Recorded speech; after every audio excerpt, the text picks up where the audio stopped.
എന്റെ പ്രിയമുള്ള പെങ്ങളെ, ഒന്ന് സ്നേഹിക്കാൻ കഴിയുമോ?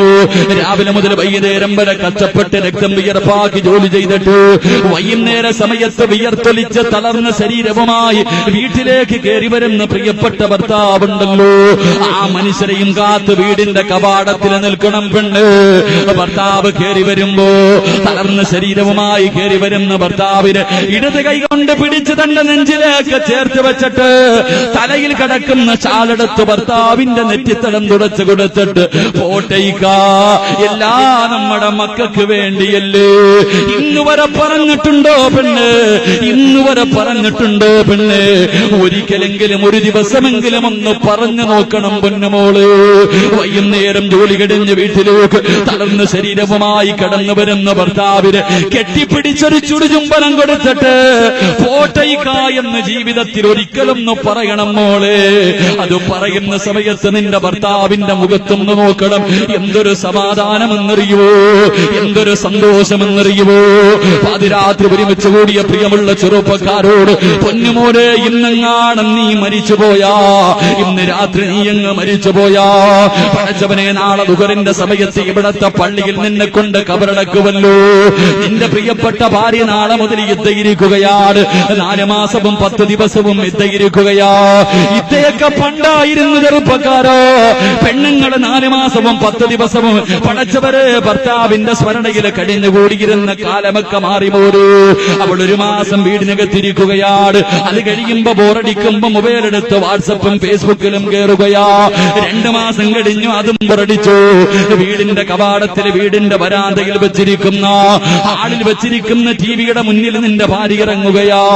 4ാമത്തെ മാസം അവള് വീടിന്റെ വെളിയിലിറങ്ങുകയാ. പടച്ചവനെ, യുദ്ധയുടെ കാലം കഴിഞ്ഞു.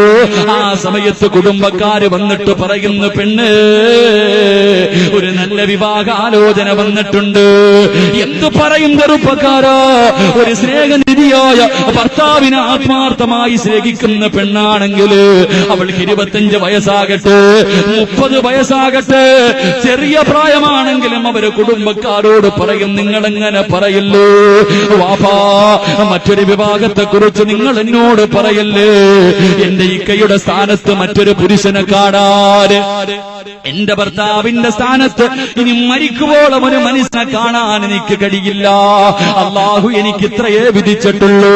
ഇനി ബാക്കിയങ്ങ് സ്വർഗത്തിലാണ്. എന്റെ ഭർത്താവ് സ്വർഗത്തിന്റെ കവാടത്തിൽ എന്നെയും കാത്തു നിൽക്കുമല്ലോ. ഇനിയുള്ള കാലം ആ മനുഷ്യന് വേണ്ടി ഞാൻ ജീവിക്കാ. പറയുവോ ചെറുപ്പക്കാരാ? നിന്റെ ഭാര്യ നീ ഇന്ന് മരിച്ചുപോയാ പറയുവോ?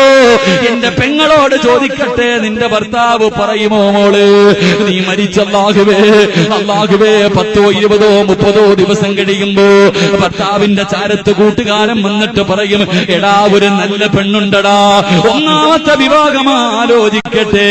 അല്ലാഹുവേ, മരിച്ച് 30 ദിവസമേ ആയിട്ടുള്ളൂ. നിന്റെ ഭർത്താവ് പറയുന്ന ഒരു മറുപടിയുണ്ട്, 40 ആകാതെ പെണ്ണ് കെട്ടിയാ നാട്ടുകാര് എന്തെങ്കിലും പറയുമല്ലോ. ഇത്രയേ ഉള്ള പൊന്നുമോള്, ഇത്രയേ ഉള്ള പൊന്നുമോള്. അതുകൊണ്ട് പാതിരാത്രി ഒരുമിച്ച് കൂടിയ പെങ്ങളോട്, എന്റെ പ്രിയമുള്ള ചെറുപ്പക്കാരോട്, ചങ്ങനാശ്ശേരി പഴയ പള്ളിയുണ്ടല്ലോ, ഞാൻ ജോലി ചെയ്യുന്ന ചങ്ങനാശ്ശേരി പഴയ പള്ളിയുണ്ടല്ലോ, അല്ലാഹുവേ, എല്ലാ വെള്ളിയാഴ്ച പള്ളിയിൽ പോകുമ്പോഴും ഒരു ചെറുപ്പക്കാരനെ ഞാൻ കാണുന്നുണ്ട്. അല്ലാഹുവേ, തന്റെ പ്രിയപ്പെട്ട ഭാര്യ 33 വയസ്സേ ഉള്ളൂ.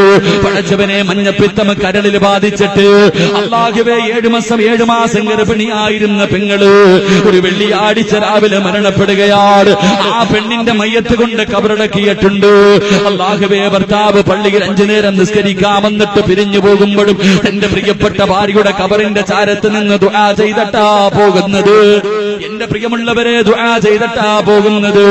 ഈ കഴിഞ്ഞ റമദാനിലുണ്ടല്ലോ, അല്ലാഹുവേ പടച്ചവരെ, എല്ലാവരും പള്ളിക്കകത്തും പള്ളിയുടെ മുന്നിൽ നിന്ന് നോമ്പ് തുറക്കുമ്പോൾ ഈ മനുഷ്യൻ നോമ്പ് തുറക്കുന്നത് ഭാര്യയുടെ കബറിന്റെ ചാരത്തിരുന്ന 27-ാം രാവിൽ നിന്ന് പാതിരാത്രി റബ്ബേ 3 മണി കഴിഞ്ഞു.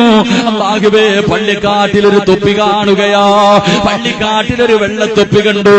റൂമിന്റെ കവാടത്തിൽ നിന്ന് ഞാൻ നോക്കുമ്പോ ഈ ചെറുപ്പക്കാരൻ തന്റെ ഭാര്യയുടെ കബറിന്റെ ചാരത്തിനെന്ന് ദുആ ചെയ്യുകയാ.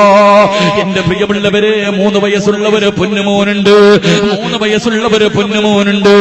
അല്ലാഹുവേ, ഉമ്മയുടെ മീസാങ്കല്ലിന്റെ ചാരത്ത് ചെന്നിട്ട് ആ പൊന്നുമകൻ ഉമ്മയോട് സംസാരിക്കുകയോ, ജീവിച്ചിരിക്കുന്ന ഉമ്മയോട് സംസാരിക്കുന്നത് പോലെ, വാപ്പയാ എന്നെ കുളിപ്പിച്ചത്, എനിക്ക് വാപ്പ ഇന്ന് പുതിയ ഉടുപ്പ് വാങ്ങിത്തന്നു. അല്ലാഹുവേ, ആ പൊന്നുമകൻ ഉമ്മയുടെ ഖബറിന്റെ ചാരത്തിരുന്ന് പറയുകയാണ്. അതാ അവസാനം ഇറങ്ങി വരുമ്പോ ആ മനുഷ്യനോട് ഞാൻ ചോദിച്ചു, നീ ഒരു വിവാഹം കഴിച്ചുകൂടെ? ഒരു 40 വയസ്സിന്റെ താഴെയാട് പ്രായം. അല്ലാഹുവേ, 3 വയസ്സുള്ള ഒരു പൊന്നുമോനുണ്ടല്ലോ, നിങ്ങൾക്കൊരു വിവാഹം കഴിച്ചുകൂടെ എന്ന് ചോദിക്കുമ്പോ അവിടെന്ന് പറയുന്നു, ഉസ്താദ്, എന്റെ ഭാര്യ മരിച്ചെന്ന് പറയല്ലേ ഉസ്താദ്. എല്ലാ പാതിരാത്രിയും എന്റെ പ്രിയപ്പെട്ടവളെ ഞാൻ സ്വപ്നം കാണുന്നുണ്ട്. നിങ്ങൾ ജീവിക്കുകയാ ഉസ്താദ്, നിങ്ങൾ ജീവിക്കുകയാ ഉസ്താദ്. ഇനി മരിക്കുവോളം എന്റെ ഭാര്യയുടെ സ്ഥാനത്ത് മറ്റൊരു പെണ്ണിനെ കാണാ കഴിയില്ല. അതാണ് പെങ്ങള് യഥാർത്ഥ സ്നേഹമെന്ന് പറഞ്ഞാൽ അതാ. പക്ഷേ ഒരിക്കലും നിന്റെ ഭർത്താവ് അങ്ങനെ പറയൂല, ഒരിക്കലും നിന്റെ ഭർത്താവ് അങ്ങനെ പറയൂല. കാരണം നിന്റെ ഭർത്താവിന്റെ മുഖത്ത് നോക്കിയിട്ട് നീ പറയുന്ന വാക്കുകളുണ്ടല്ലോ, കുത്തുവാക്കുകളും പരിഹാസവും കളിയാക്കലുമല്ലോ.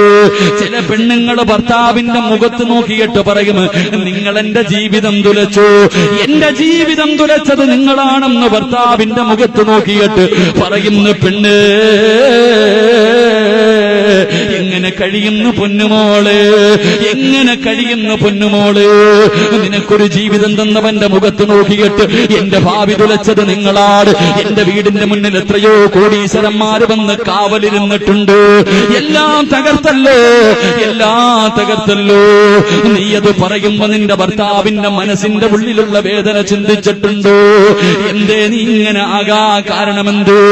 എന്ത് ചെയ്താലും പെണ്ണിന് പരാതിയാണ്. ചോറ് വെച്ചാലും കറി വെച്ചാലും തുണി കഴുകിയാല് പടച്ചവനെ എന്ത് ചെയ്താലും പരാതിയാ, പരാതിവാ. പെങ്ങളെ എങ്ങനെ പറയില്ലേ പൊന്നുമോളെ, അങ്ങനെ പരാതി പറയല്ലേ പൊന്നുമോളെ. നിനക്ക് നിന്റെ മഹത്വം അറിയാതെട്ടാ, നിനക്ക് നിന്റെ പ്രതിഫലം അറിയാതെട്ടാ.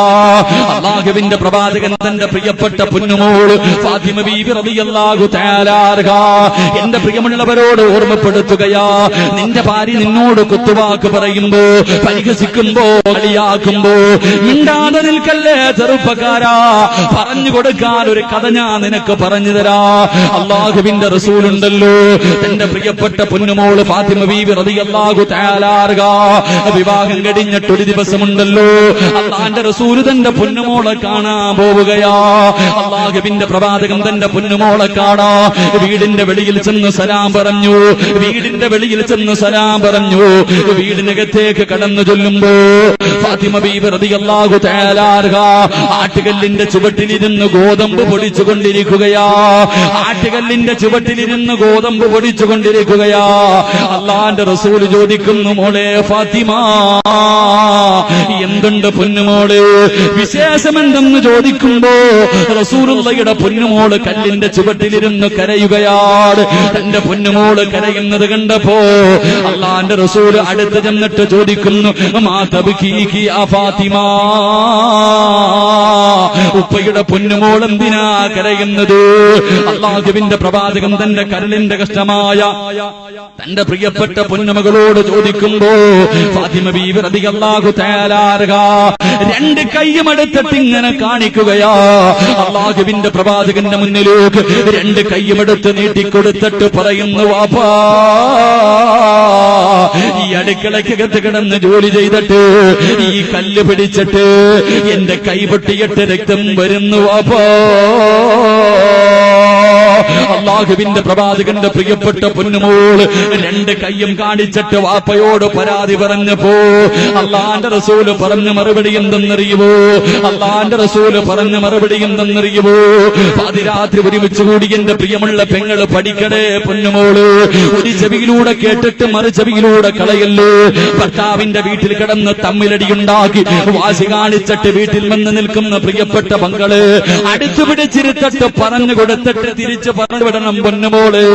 അള്ളാന്റെ റസൂൽ എന്തേ പറഞ്ഞതെന്നറിയുമോ? തന്റെ പ്രിയപ്പെട്ട പൊന്നുമോള് ഫാത്തിമ ബീവി റളിയല്ലാഹു തആല അൻഹ അടുത്ത് വിളിച്ചിട്ട് അള്ളാന്റെ റസൂല് പറയുന്നു, ഫാത്തിമ മോളെ ഫാത്തിമ, അല്ലാഹുവേ ഭർത്താവിന് ഖിദ്മത്ത് ചെയ്താ കിട്ടുന്ന പ്രതിഫലം അറിയുമോ? ഭർത്താവിന് ഖിദ്മത്ത് ചെയ്താ കിട്ടുന്ന പ്രതിഫലം അറിയുമോ? അള്ളാന്റെ റസൂല് പറയുന്നു, മോളെ നിന്റെ ഭർത്താവുണ്ടല്ലോ, പാതിരാത്രി ഒരുമിച്ച് കൂടിയ പെങ്ങള് രാവിലെ മുതൽ വൈകുന്നേരം വരെ കഷ്ടപ്പെട്ട് ജോലി ചെയ്ത് വൈകുന്നേര സമയത്ത് ഒരു കിലോ അരിയും വാങ്ങിയിട്ട് നിന്റെ ഭർത്താവ് വീട്ടിലേക്ക് കയറി വരികയാ. നിന്റെ ഭർത്താവ് വീട്ടിലേക്ക് കയറി വരികയാണ്. കയ്യിൽ ഒരു കിലോ അരി കൊണ്ടു തന്നിട്ട് എനിക്കും എന്റെ മക്കൾക്കും ചോറ് വെച്ച് തരാൻ പറയുമ്പോ കളിയാക്കാതെ, കുറ്റപ്പെടുത്താതെ, കുത്തുവാക്ക് പറയാതെ ഇതെന്റെ കടമയാണെന്ന് കരുതിയിട്ട് ആ അരി വാങ്ങിയിട്ട് അടുക്കളയിൽ കൊണ്ടുപോയി കഴുകി ശുദ്ധിയാക്കി നിന്റെ ഭർത്താവിന് ചോറ് വെച്ച് കൊടുത്താൽ അള്ളാന്റെ റസൂല് പറയുകയാ, തന്റെ ഭർത്താവിന് ഭക്ഷണം വെച്ച് കൊടുത്താ കിട്ടുന്ന പ്രതിഫലം പറയുമോ? പിന്നെ അതിൽ ഓരോ ചോറുണ്ടല്ലോ, ഓരോ അരിമണിയുണ്ടല്ലോ, അതിന് പകരം അല്ലാഹു നിനക്കൊരു നന്മ എഴുതും പെണ്ണേ. ഒരു ചോറിന് പകരം ഒരു നന്മയാണ്, ഒരു പാപം അല്ലാഹു പുറത്തു തരികയാ. നിന്റെ ഭർത്താവ് കഴിക്കുന്ന ഭക്ഷണത്തില് ഒരു ചോറിന് പകരം അല്ലാഹു നിനക്കൊരു നന്മ എഴുതുകയാണ്, നിന്റെ ഒരു പാപം പുറത്തു തരികയാ. അടുക്കളയിലെ തീയുടെ ചുവട്ടിൽ കിടന്ന് ഒരുകുന്ന പെണ്ണുങ്ങളുണ്ടല്ലോ, എമ്മയ്ക്ക് പഠിച്ച ഡിഗ്രിക്ക് പഠിച്ച എന്നെ അടുക്കളയിലെ തീയുടെ ചുവട്ടിലിട്ട് പീഡിപ്പിക്കുകയാണ്.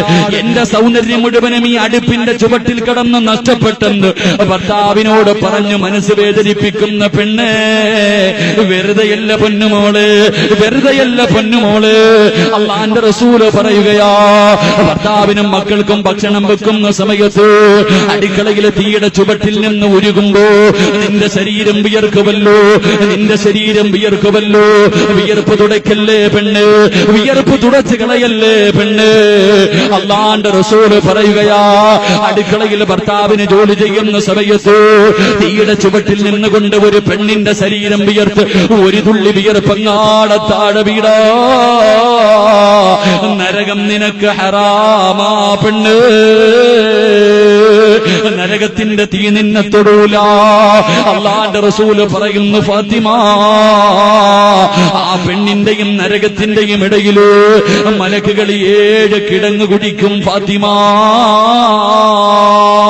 പ്രസവിച്ച ഉമ്മമാരുണ്ടല്ലോ, ഗർഭിണികളായ ഉമ്മമാരുണ്ടല്ലോ, അള്ളാന്റെ റസൂല് പറയുന്നു, ഫാത്തിമ ഹലാലായ മാർഗത്തിലൂടെ ഒരു പെണ്ണ് ഗർഭിണിയായി അവളൊരു കുഞ്ഞിന് ജന്മം നൽകിയ, അവളൊരു കുഞ്ഞിന് ജന്മം നൽകിയ പ്രസവിക്കുന്ന സമയത്ത് ആ പെണ്ണിന്റെ ശരീരത്തിൽ എവിടെയല്ല എത്ര രോമങ്ങളുണ്ടോ, ഓരോ രോമത്തിനും പകരമല്ല നിനക്ക് നന്മ എഴുതി പെണ്ണ്. പ്രസവിച്ച സമയത്ത് നിന്റെ തലയിലെ മുടിയെണ്ണി നോക്കിയിട്ടുണ്ട്, ഓരോ രോമത്തിന് പകരം അല്ലാഹു നിന്റെ പാപം പുറത്തു തന്നിട്ടുണ്ട്. അല്ലാഹുവേ പാല് കൊടുക്കുന്ന ഉമ്മമാരുണ്ടല്ലോ, പട്ടിണിയാണെങ്കിലും രോഗമാണെങ്കിലും എഴുന്നേക്കാൻ കഴിയില്ലെങ്കിലും തന്റെ പിഞ്ചുമക്കൾക്ക് പാല് കൊടുക്കുന്ന പെണ്ണ്. അല്ലാഹുവിന്റെ റസൂല് പറയുന്നു, ഫാത്തിമ ഏതെങ്കിലും ഒരു പെണ്ണ് തന്റെ മക്കൾക്ക് 2 വയസ്സ് പൂർത്തിയാകുന്നത് വരെ കുഞ്ഞിന് പാല് കൊടുത്താ അല്ലാഹു ആ പെണ്ണിന് കൊടുക്കുന്ന പ്രതിഫലം പറയുമോ?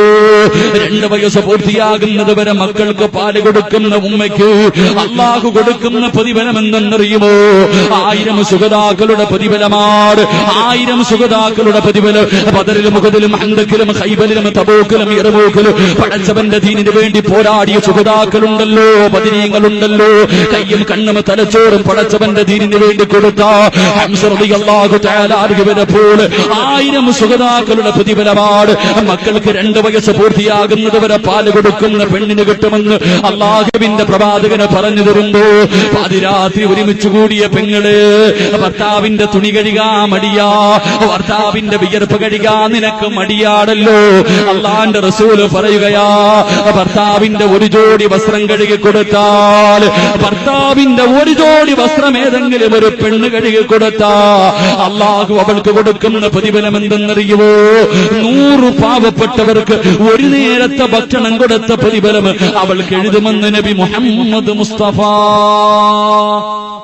സല്ലല്ലാഹു അലൈഹി വസല്ലം. ഭർത്താവിന്റെ തുണി കഴുകിയ നമ്മുടെ ഭാര്യമാർക്കൊക്കെ മടിയ.